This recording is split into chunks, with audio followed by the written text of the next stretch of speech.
Komandan, masih terkait daycare Little Aresa. Komisi Perlindungan Anak Indonesia (KPAI) menyebut kasus kekerasan pada anak yang terjadi di daycare Little Aresa Yogyakarta adalah yang terbesar dalam catatan mereka. Parahnya, KPAI juga menduga kekerasan di daycare Little Aresa dilakukan secara terstruktur dan sistematis.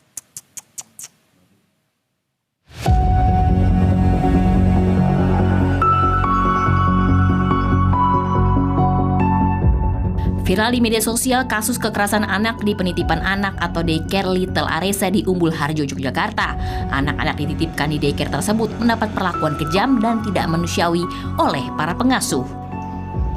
Menanggapi hal ini, Komisioner KPAI Diah Puspitarini yang hadir dalam konferensi pers di Polresta Yogyakarta terkait penetapan tersangka kasus kekerasan pada anak yang terjadi di Little Chick yang terjadi di daycare Little Aresa Yogyakarta pada Senin 27 April 2026 menyebut kekerasan pada anak terjadi di lembaga penitipan anak telah terjadi sebanyak 5 kali di seluruh Indonesia.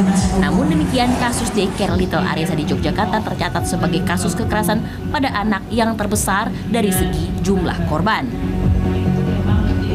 Kami juga KPAI menemukan ada indikasi semacam SOP atau pedoman yang dilakukan oleh tersangka, mungkin nanti dari pihak kepolisian yang akan menyampaikan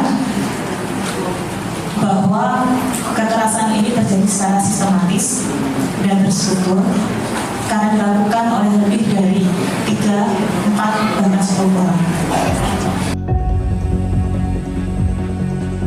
Selain itu, dia juga mengungkapkan adanya dugaan kekerasan di daycare Little Aresa yang dilakukan secara terstruktur dan sistematis karena melibatkan banyak tersangka.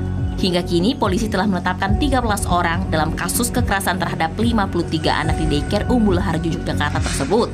13 tersangka yakni kepala yayasan, kepala sekolah, dan 11 pengasuh. Polisi masih mendalami motif dan peran dari masing-masing tersangka. Kasus daycare bermasalah sebelumnya ada di Depok, Jawa Barat.